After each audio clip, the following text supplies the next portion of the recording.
دنیا میرے آگے میں ایک مرتبہ پھر آپ کا خیر مقدم. لاہور میں ہمیں جوائن کر رہے ہیں سینیٹر پرویز رشید صاحب. السلام علیکم جی.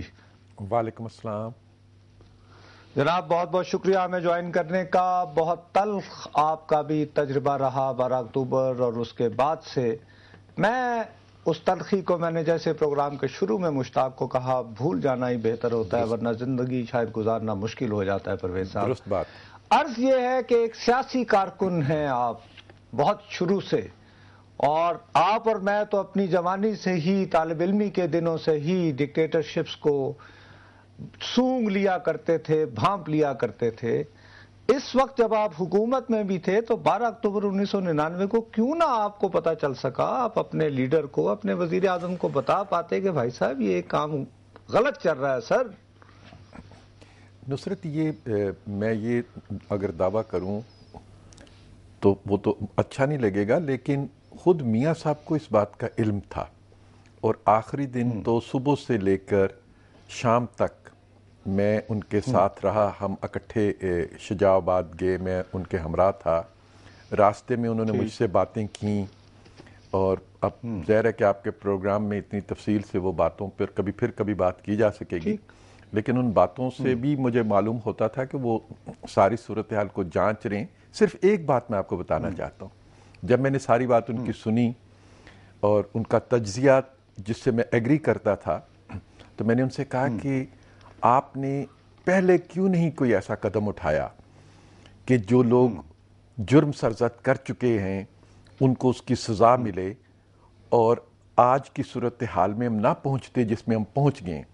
تو میاں صاحب نے مجھ سے کہا کہ پرویز, میں یہ کر سکتا تھا, لیکن پھر اس کی سزا تو پاکستان کو ملتی, کہ پاکستان پہلے تسلیم کرتا کہ اس کی فوج نے ایک بین الاقوامی معاہدے کی آڑ میں خلاف ورزی کی ہے. اور پاکستان کے دو چہرے تھے, ایک چہرہ جو نواز شریف صاحب کا سامنے رکھا گیا اور ہندوستان سے مذاکرات کیے گئے, اور دوسرا چہرہ جو فوج نے استعمال کر لیا. تو میں اگر ان کے خلاف کارروائی کرتا اس جرم میں, تو اس سے فوج کی بدنامی ہونی تھی, اس سے پاکستان کی بدنامی ہونی تھی. اور پھر جو انہوں نے بات کی, مجھے وہ بالکل تیر کی طرح میرے لگتی تھی مجھے وہ بات. انہوں نے کہا پرویز, میں نے وہ سارا جرم جو انہوں نے کیا وہ سارا میں نے اپنے سر پہ لیا. میں نے پاکستان میں بھی 4 جولائی کو گئے امریکہ, جی میں گیا, میں نے ان کو بچایا چل کے, ان کی فرمائش پر گیا. یہ باقاعدہ آ کے منتیں کرتے رہے جنرل مشرف کہ آپ جائیں اور ہمیں بچائیں, کیونکہ ان کا منصوبہ جو تھا وہ اتنا ناقص تھا اور وہ اتنا غلط تھا, اور ان کو اس برے طریقے سے مار پیٹ رہی تھی کہ ان کے لیے اپنی جان بچانا مشکل ہو رہا تھا. نواز شریف صاحب نے ان کی ہوئی ساری غلطی اپنے کندھوں پہ لی, ان کی جانوں کو بچایا, اور پھر نواز شریف صاحب کے ساتھ انہوں نے وہی سلوک کیا جو انہوں نے ذوالفقار علی بھٹو کے ساتھ کیا تھا, جو 90,000 قیدیوں کو لے کے آیا تھا.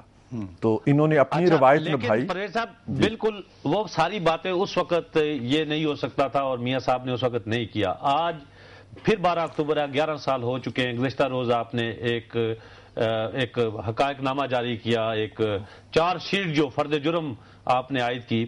کیا آپ نہیں سمجھتے کہ اتنی تاخیر کے بعد اب 2-2.5 سال آپ کی حکومتوں کو بھی ہو چکے ہیں, ملک میں جمہوریت آ چکی ہے, لیکن اس کے باوجود صرف ایک پریس ریلیز جاری کر کے آپ سمجھتے ہیں کہ آپ بری الذمہ ہو گئے اس تمام صحیح اور ان کوششوں کے جو کہ آپ کو کرنا چاہیے تھے ایک ڈکٹیٹر کے خلاف؟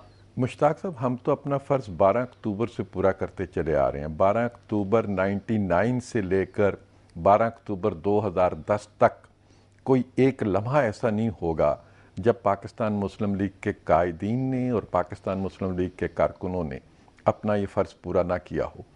نامساعد حالات میں بھی جب ہم لوگ جیلوں میں تھے, نواز شریف صاحب جیل میں تھے, شہباز صاحب جیل میں تھے, باقی بہت سی ہماری قیادت جیلوں میں تھی, ہم میں سے ہر ایک نے وہ تمام باتیں جو کل کے اس میں 4 شیٹ میں آپ کو ملیں گی وہ ہم نے جیلوں سے بھی کہی ہوں گی اور بار بار کہی ہوں گی, اور اس کی سزا جو ہے. صاحب لیکن ابھی ہم اس مسئلے پہ آنا چاہتے ہیں کہ میرا یہ خیال ہے کہ لوگ اب چاہتے ہیں کہ پریزنٹ پر فوکس کیا جائے بہرحال.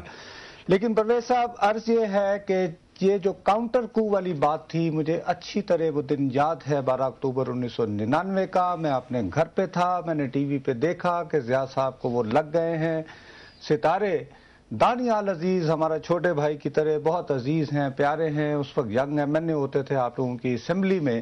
انہوں نے مجھے ٹیلی فون کیا اور اطلاع دی، ایکسیڈنٹ ہوا تھا موصوف کا، گھر پہ تھے، ٹانگ ان کی ٹوٹی ہوئی تھی. انہوں نے کہا کہ کاؤنٹر کو ہو گیا ہے. تو ان کو بھی آج میں نے بلایا ہوا ہے. بعد میں وہ مشرف کے ساتھ بھی رہے، پھر ان کی دوری بھی ہے، اب تو بالکل ہی ایک سٹیک سے ذرا باہر ہیں. دانیال صاحب، آپ کو یہ تو پتا چل گیا تھا کاؤنٹر کو ہو گیا، لیکن آپ نوجوان ایم این اے تھے، انڈیپینڈنٹ الیکٹ ہو کر آئے تھے.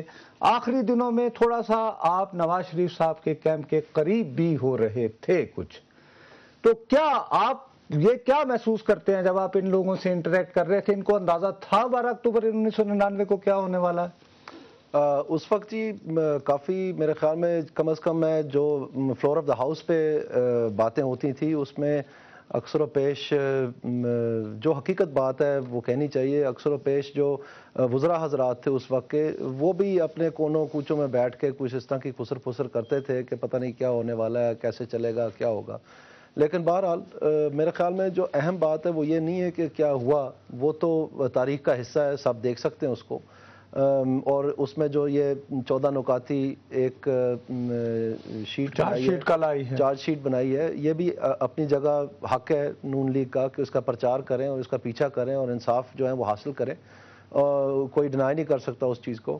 لیکن ایک نیکسٹ جنریشن کے سیاستدانوں کے حوالے سے ان میں سے ہوتے ہوئے جنہوں نے اپنی زندگیاں وقف کر دی ہیں اس کام کے لیے، جو ہم یقین جاننا اس کو ایک عبادت سمجھ کے ہم کرتے ہیں.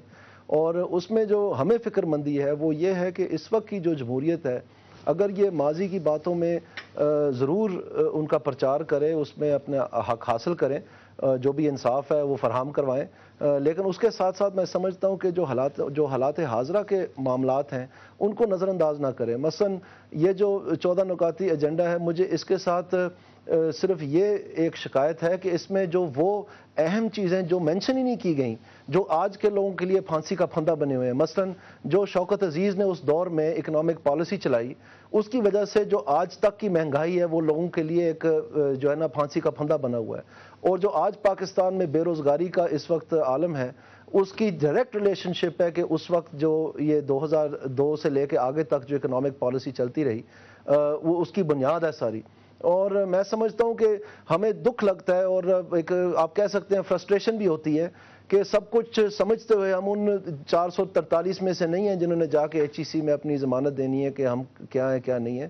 لیکن ہمیں اس بات کا دکھ لگتا ہے کہ جو اس وقت حل پیش کیے جا رہے ہیں جمہوریت کے حوالے سے، میرے ذاتی خیال میں شاید اس چیز کا سرا بھی نہیں ابھی تک پکڑا، ادراک نہیں ہو سکا. بالکل اس پہ مزید بات چیت جاری رکھیں گے. ناظرین، وقت ہوا ایک بریک کا، بریک کے بعد پھر آپ کی خدمت میں حاضر ہوں گے.